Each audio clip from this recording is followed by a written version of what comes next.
Hey y'all, it's Dylan with the Seasoned Bikepacker, where I share unbiased reviews, tips, tricks, and general information about bikepacking gear, routes, and strategies. What to eat during a bikepacking race? It's an age-old question, and unfortunately there's no magic formula for everybody. Just like your normal daily diet, it's super individualized and can be one of the biggest challenges facing bikepackers. During a bikepacking ride or race, you're faced with a combination of different challenges, like limited access to different types of food en route, no refrigeration, limited space to carry food, and you're burning more calories than you can take in.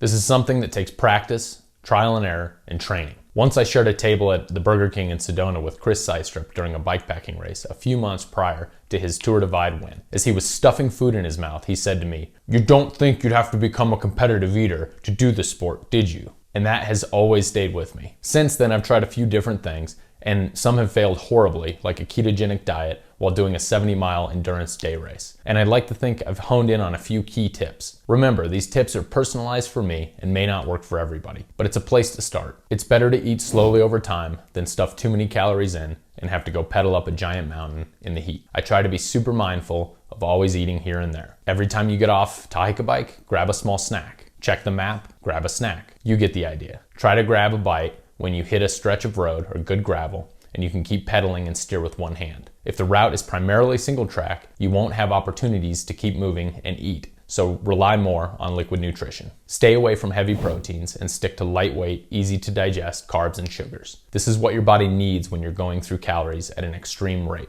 If you do eat proteins, try to do it before sleeping or naps. Liquid nutrition like Tailwind is an ideal option because it's easy to consume while you're riding and you stay hydrated, but it's difficult to carry all you may need for many days, and it's hard to find at most resupply stops. Sugar is evil and causing an obesity epidemic in America. I severely limit my sugar intake when I'm not cycling into or during a race. When I'm in a race, all bets are off and I consume as much sugar and carbs as possible. And lastly, when I'm doing a bikepacking race, I eat as much as I possibly can. I try to actively overeat. Every time I overeat, it usually pays off later. So there's your quick tips. Now let's have a look at my top 5 resupply food grabs. But before I do, I want to point out that I eat a very healthy diet outside of bikepacking races and long endurance rides. I follow mostly a Whole30 approach where I eat whole foods that contain little or no preservatives. In other words, when I'm grocery shopping, I limit what I buy to items that don't have an ingredients list. Vegetables, grass-fed meat, organic chicken, spices, and white rice make up the majority of my intake. I've tried to maintain this diet during bikepacking events and endurance races and found that it's just not enough. My top 5 food grabs may seem like very unhealthy nutrition to some, but I have to say, it's worked for me and allowed me to take my bikepacking to the next level. I firmly believe that when you're doing a bikepacking race or endurance ride, your body is a garbage disposal, and because you're exerting so much energy, you can take in as much sugar and calories as you like, which are immediately converted to energy. Now, I'm not a doctor, and feel free to comment if you disagree. As always, links for the things I mentioned are in the description below, so go check them out, and remember to hit that like, subscribe, and thumbs up button. Okay, let's jump into my top 5 resupply food grabs during a bikepacking race. Number 5, orange soda.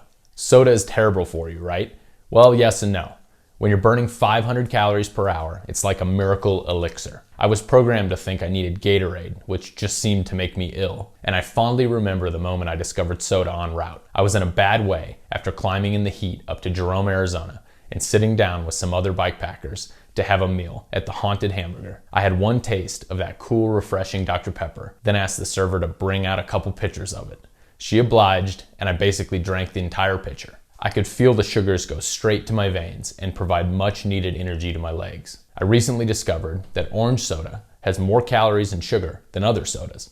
A 12-ounce can of Fanta, for example, has 4 more grams of sugar than Dr. Pepper. So grab an orange soda next time you're bonking.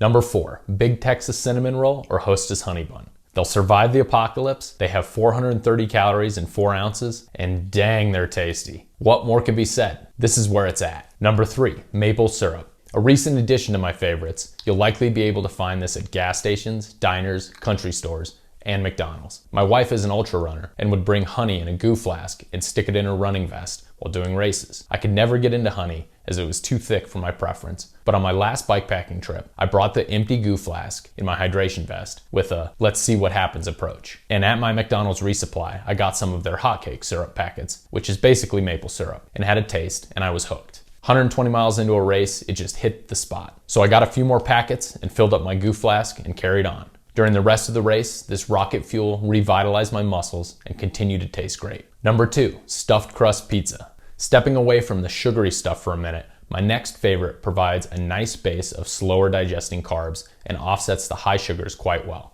Usually there's a pizza place in even the smallest of towns, and sometimes you can get it delivered to you on trail if you're near a main road. Pizza tastes great hot or cold, it stores great in Ziplocs in your frame bag, and it will last a few days without issue. Often you can find great deals during different promotions and stock up. If you get a couple pizzas, you can eat one, then save the other for down the trail. Pepperoni and black olives seem to hit the spot for me. And before I get to the number 1, here are a few honorable mentions. Pretty much any Hostess product. Chocolate mini donuts, fruit pies, ding dongs, zingers, any will do. Chips. I like to crush them up and pour them in my mouth. It also fits better in your bikepacking bags this way. Bean and cheese burritos. Another real food opportunity if you can't find pizza. Preferably, you can grab this from the frozen section and it can defrost while you ride, providing a nice meal later at camp or for breakfast. Most frozen burritos will have more preservatives and sodium than fresh, but these are things that work to your advantage during a bikepacking ride or race. And my number 1 resupply food grab is ice cream in any form. Toll House cookies, ice cream sandwiches, Ben & Jerry's chocolate fudge brownie pint,